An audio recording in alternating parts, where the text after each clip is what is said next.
learners, welcome back to our new channel Research 365. In this session, we will talk about the sources of research problem. क्योंकि last session में हमने बात की थी कि research process में कौन से 6 स्टेप्स होते हैं जिनको हमें फॉलो करना होता है, क्योंकि रिसर्च एक साइंटिफिक और सिस्टमेटिक प्रोसेस होता है, इसीलिए हमें कुछ डेफिनेट स्टेप्स को फॉलो करना होता है. तो मैंने आपसे बात की थी आज के सेशन में, इसके प्रीवियस सेशन में, कि कौन कौन से 6 स्टेप्स होते हैं, और फिर हमने पहले स्टेप की बात की थी जो था आइडेंटिफाइंग द रिसर्च प्रॉब्लम. अब आज हम उसी को आगे कंटिन्यू करते हुए बात करते हैं कि कोई भी रिसर्च प्रॉब्लम जो होती है उसके सोर्सेस क्या हो सकते हैं. किसी भी रिसर्च प्रॉब्लम के सोर्सेस क्या होंगे, चलिए हम अब इसके बारे में जानते हैं. So the first source of a research problem is personal experiences. किसी भी पर्सन के, ये जो हमारे डे टू डे एक्सपीरियंसेस होते हैं किसी भी रिसर्चर के, किसी भी पर्सन के, वो क्या होते हैं, गुड सोर्स होते हैं जहां से हमें बहुत सारे आइडियाज मिलते हैं. हमारे दिमाग में हमारे पर्सनल एक्सपीरियंसेस से कभी कभी जो है बहुत सारे आइडियाज आ जाते हैं जो एक रिसर्च प्रॉब्लम को जनरेट करते हैं. हमें लगता है ऐसा क्यों हुआ, ऐसा होना चाहिए था, या ये यहाँ पर प्रॉब्लम है. So the first source of research problem is personal experiences. उसके बाद में जो दूसरा सोर्स है वो है literature review.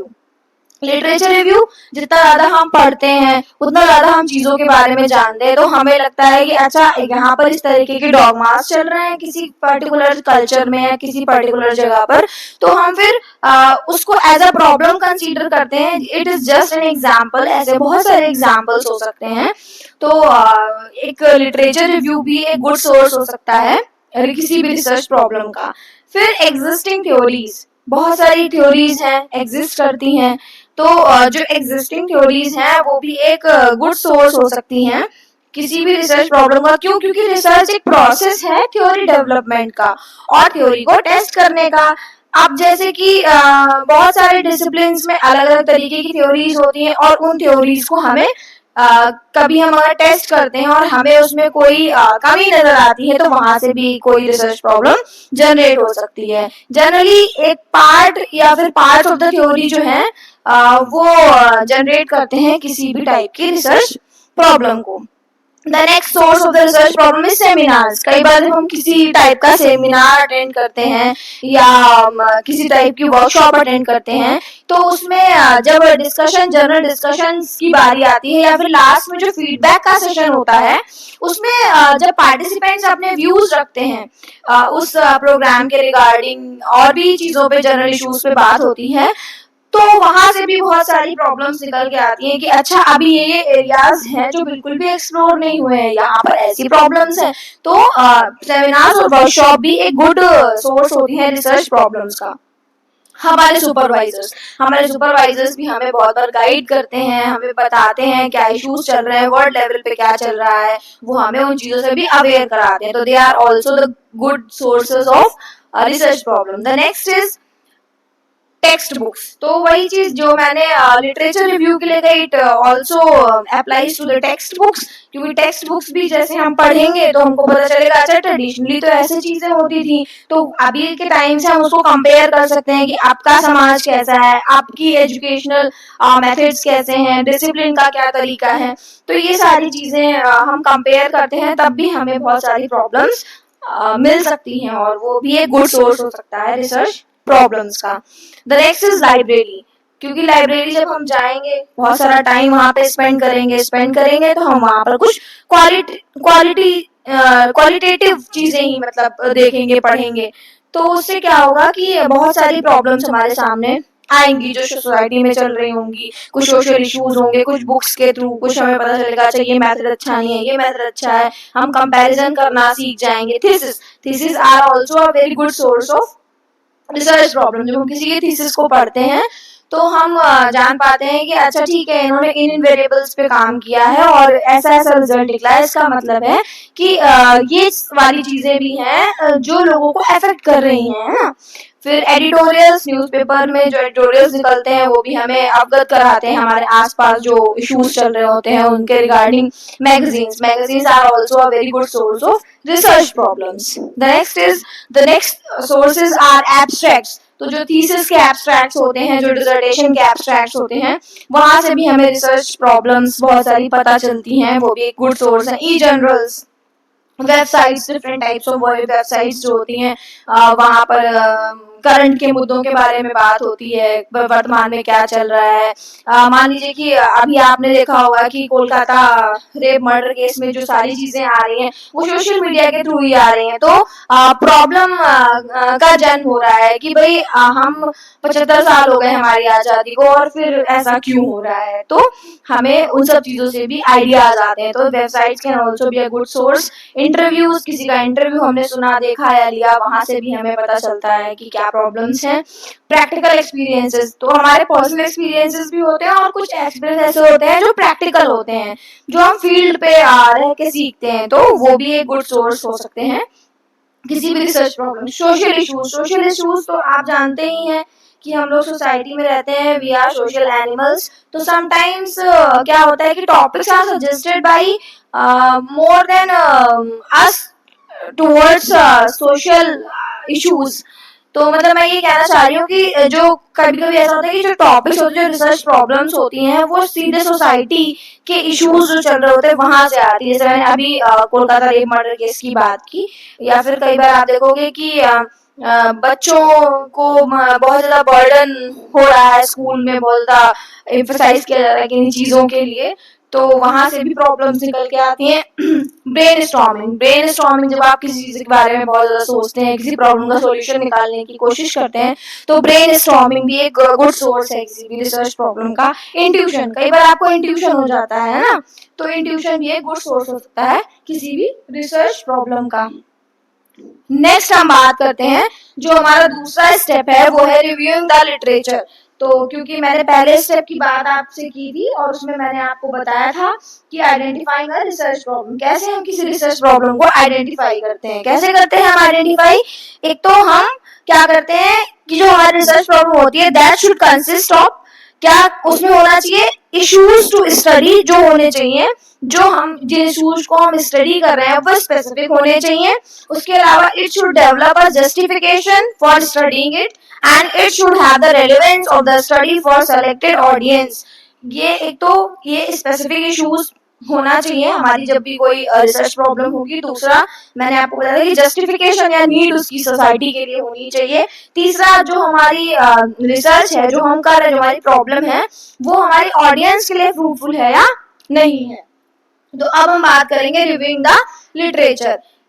Reviewing the literature मतलब लिटरेचर को रिव्यू करना। तो रिव्यूइंग द लिटरेचर में क्या क्या आता है? Summaries, text books, journals and literature related to your research problem. आप अपनी रिसर्च प्रॉब्लम से रिलेटेड जितनी भी टेक्स्ट बुक्स और जर्नल्स, लिटरेचर, वेबसाइट से डेटा लेते हैं, रिसर्च थीसिस देखते हैं, डिसर्टेशंस पढ़ते हैं, एब्स्ट्रैक्ट पढ़ते हैं, वो सारा कुछ इसमें इंक्लूड होता है। इससे क्या होता है, हमारे अंदर स्किल्स डेवलप होते जाते हैं ओवर द टाइम। समय के साथ साथ जितना ज्यादा हम पढ़ते जाते हैं, हमारी अपनी रिसर्च प्रॉब्लम के प्रति समझ डेवलप होती जाती है। तो जो the skills required for reviewing the literature develops over time and with practice also. You can learn how to locate journal articles and books in an academic library, access computerized database, choose and evaluate the quality of research on your topic. तो आप journal articles को locate कर सकते हैं, books में पढ़ सकते हैं, कंप्यूटराइज डेटाबेस मतलब लाइब्रेरी वगैरह जो कंप्यूटराइज होती है उनका यूज कर सकते हैं, और अपनी रिसर्च की जो क्वालिटी है टॉपिक की उसको इनहेंस कर सकते हैं। तो these are the I can say कि required skills for reviewing the literature. और लिटरेचर रिव्यू जो होता है वो क्यों इम्पोर्टेंट होता है ये मैंने आपको बताया। अब बात करते हैं कि पर्पस क्या होता है किसी भी लिटरेचर को रिव्यू करने का। ये जो हमारा सेकेंड स्टेप है कि वो कि reviewing the literature. So what is the purpose behind reviewing the literature? It enables the researcher to define the limits of his field. आप देखिए कोई भी रिसर्च प्रॉब्लम है तो उसके लिए बहुत सारे एस्पेक्ट्स हो सकते हैं, पर आपको एज अ रिसर्चर आपको अपने आप को डिलिमिट करना होगा, लिमिट करना होगा कि भाई अगर आप किसी प्रॉब्लम के बारे में सोच रहे हैं, हाँ ठीक है मेरी यहीं तक लिमिट है। जैसे कि मान लीजिए कि मैंने कोई रिसर्च प्रॉब्लम चुनी है कि मुझे सेकेंडरी स्कूल स्टूडेंट्स के बच्चों के बारे में देखना है, मुझे जानना है कि जो आजकल का एडोलसेंट जो यूथ है, मतलब जो यंग बच्चे हैं, वो उनके अंदर हैप्पीनेस और स्पिरिचुअलिटी का क्या कोरिलेशन है।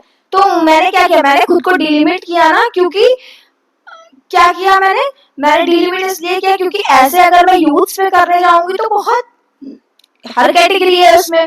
तो फिर मैंने क्या किया, मैंने उसमें से एक सेकेंडरी स्कूल स्टूडेंट्स को सेलेक्ट कर दिया। तो क्या करना चाहिए हमें, द रिसर्चर को क्या करना चाहिए, खुद को लिमिट करना चाहिए ऑफ इस फील्ड से रिलेटेड। By this the researcher became up to date in his area of work. अब भाई जब आप अपनी रिसर्च टॉपिक से रिलेटेड चीजों को सर्च करेंगे, पढ़ेंगे, तो उसके बारे में जितना लेटेस्ट अभी तक काम हुआ है आप उससे भी वाकिफ हो जाएंगे, आपको सारी अप टू डेट इंफॉर्मेशन हो जाएगी अपने उस पर्टिकुलर रिसर्च प्रॉब्लम या वर्क ऑफ एरिया के बारे में। It should avoid unfruitful and useless problem areas. अब ऐसी रिसर्चेस का कोई मतलब नहीं है जो हमारी सोसाइटी के लिए कोई कंट्रीब्यूशन ही ना दे, हमारे ह्यूमन डेवलपमेंट में अगर वो कंट्रीब्यूट ही नहीं कर रहे हैं तो उस रिसर्च का कोई मतलब नहीं है। तो हमें क्या करना चाहिए, हमें ऐसी रिसर्च प्रॉब्लम्स को अवॉइड करना चाहिए जो अनफ्रूटफुल हो और जिनका भी कोई यूज ना हो सोसाइटी में। The researcher can avoid unintentional duplication of already existing findings. मान लीजिए कि न्यूटन ने अपना जो लॉ दिया था, अब हम उसी लॉ को दोबारा से अपने नाम से वो करने की कोशिश करेंगे, तो वो तो ऑलरेडी एग्जिस्टिंग फाइंडिंग्स है। तो we should avoid already existing findings, unintentional duplication को हमें अवॉइड करना चाहिए रिसर्चर्स को। It gives the understanding of the research methodology to the researcher. ये क्या करते हैं, जो रिव्यू होता है लिटरेचर का, वो क्या करता है, हमें अंडरस्टैंडिंग प्रोवाइड कराता है रिसर्च मेथोडोलॉजी की। क्योंकि जब हम उसके बारे में पढ़ते हैं बहुत ज्यादा, तो फिर हमारा ब्रेन स्टॉर्मिंग होता है और हम उस तरीके से ही एक्ट करते हैं। It is helpful in knowing the previous recommendations related to our research area.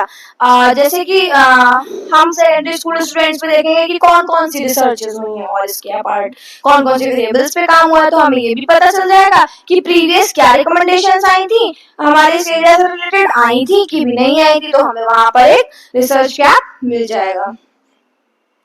फिर अगला पॉइंट जिसकी मैं बात करना चाहूंगी, आइडेंटिफाइंग द रिलेटेड लिटरेचर। अब हम आइडेंटिफाई कैसे करेंगे रिलेटेड लिटरेचर को, तो जो पहला स्टेप होता है आइडेंटिफिकेशन में वो ये होता है कि हम कैसे आइडेंटिफाई करें कि कौन से मटेरियल को हमें पढ़ना है एंड इवेल्युएट करना है फॉर द रिसर्च प्रॉब्लम। तो identification can be made through primary and secondary sources. तो प्राइमरी सोर्सेज में हमारा अपना काम, हमारे research articles, books, dissertation, thesis, monographs. बस ये बात है कि जो प्राइमरी सोर्सेज होते हैं वो थोड़े से ज्यादा टाइम कंज्यूमिंग होते हैं, और जो सेकेंडरी रिसोर्सेज होते हैं वो हम दूसरे के कामों को, दूसरे के एब्स्ट्रैक्ट्स को पढ़ रहे हैं, बिब्लियोग्राफीज देख रहे हैं, उनकी रेफरेंसेस देख रहे हैं, कोटेशन सोर्सेज देख रहे हैं। ये थोड़ा कम टाइम कंज्यूमिंग होता है क्योंकि इसमें आप प्राइमरी सोर्स हो नहीं, आपका अपना काम है, तो आप दूसरे के कामों को देख रहे हो, वो काम जो ऑलरेडी हो चुका है। अच्छा, एक चीज यहाँ मैं आपको बताना चाहूंगी कि बिब्लियोग्राफी और रेफरेंसेस में क्या डिफरेंस होता है। रेफरेंसेस में जो रेफरेंसेस होते हैं उनमें हम वही चीजें कोट करते हैं जिनका हमने आगे अपने रिसर्च में जो है इंट्रोडक्शन में या फिर कहीं पर भी किसी भी पार्ट में इंटेक्स्ट साइटेशन दिया होता है, या जिनको हमने सीधे सीधे कोट किया होता है। But bibliography includes what, bibliography में वो सारी चीजें आती हैं जो कुछ भी हमने पढ़ी है पर हमने उसको रेफर नहीं किया है। So I hope you got the difference between bibliographies and references. अब हम बात करते हैं सोर्सेज ऑफ रिव्यू लिटरेचर। तो रिव्यू लिटरेचर के सोर्सेज, इलेक्ट्रॉनिक रिसोर्सेज जिनमें मैंने कहा वेबसाइट्स हो सकती हैं आपकी, और बहुत तरीके की सोशल मीडिया के जो भी सोर्सेज होते हैं, रिसर्च रिपोर्ट्स हो सकती हैं आपकी, एक गुड सोर्स हो सकती हैं हमारे रिव्यू करने के लिए लिटरेचर को। मैगजीन्स हो सकती हैं, कॉन्फ्रेंसेस हो सकती हैं, थीसिस हो सकती हैं और बुक्स हो सकती हैं। तो ये सारे सोर्सेज हो सकते हैं हमारे लिटरेचर रिव्यू को रिव्यू करने के लिए। और उसके अलावा अगर मैं बात करूं तो जो review of the related literature होता है, ये रिसर्चर को जो है डिस्कवर करने के लिए प्रेरित करता है और नए टाइप के क्वेश्चंस को, इन्वेस्टिगेशन को और इनहेंस कर देता है। और इसके अलावा जो the review of the related literature provides an understanding of the research methodology which refers to the way the study is to be conducted।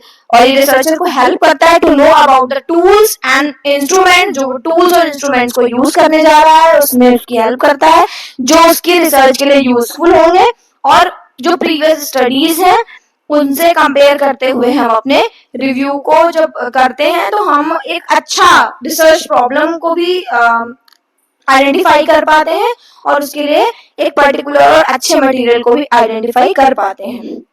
अगर मैं बात करूं कैरेक्टरिस्टिक्स क्या होनी चाहिए एक अच्छे रिलेटेड लिटरेचर की, तो एक तो कॉम्प्रिहेंसिव होना चाहिए वो, और ऐसा होना चाहिए कि वो कुछ रिप्रोड्यूस कर रहा हो। ऐसा नहीं जैसे मैंने अभी पहले कहा कि आपने वही एग्जिस्टिंग थ्योरी को आपने डुप्लीकेशन कर दिया, अनइंटेंशनली किया या इंटेंशनली किया, आपने उसको डुप्लीकेशन कर दिया ऑलरेडी एग्जिस्टिंग थ्योरीज का। Third one is up to date references.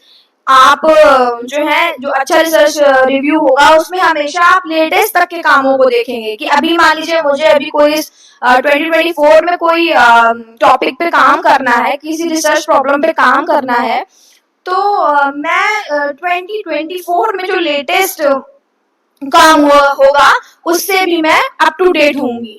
It should be systematic, free from bias, biasness तो बिल्कुल भी नहीं होनी चाहिए, वेल रिटन होनी चाहिए, उसके अलावा क्लियरली स्ट्रक्चर्ड होनी चाहिए और अच्छे से वो सेलेक्ट होनी चाहिए। उसके अलावा और जो है एक्यूरेट रेफरेंसेस होने चाहिए रिव्यू में। रेफरेंसेस का बहुत खेल है क्योंकि कई बार क्या होता है कि आपने इंडेक्स में तो वो दिया नहीं है रेफरेंस और उधर आपने रेफरेंस लिख दिया लास्ट में जाके, तो इसीलिए जो आपके रेफरेंसेस हैं वो एक्यूरेट होने चाहिए। और उसके अलावा रिसर्च रिलेटेड जो चीजें होती हैं वो सारी की सारी सिस्टमेटिक होनी चाहिए। और कल जैसे कि मैंने सबसे पहली वाली क्लास में बताया था कि research is a process that used to collect and analyze information to increase our understanding of a topic or issue। Research क्या करती है, रिसर्च के द्वारा हम पहले तो डेटा को कलेक्ट करते हैं, कुछ स्टेप्स को फॉलो करते हुए फिर एनालाइज करते हैं इंफॉर्मेशन को, और फिर हम उस टॉपिक के प्रति या उस पर्टिकुलर प्रॉब्लम के प्रति अपनी जो समझ है, जो अंडरस्टैंडिंग है उसको बढ़ाते हैं। और फिर मैंने आपको ये भी बताया था कि at a journal level research क्या होती है, कंसिस्ट ऑफ 3 स्टेप्स। पहला, pose a question, collect data to answer the question, and third one is present an answer to the question. So that's all for today, learners. I hope you got what I was trying to make you understand. Please like, share and subscribe.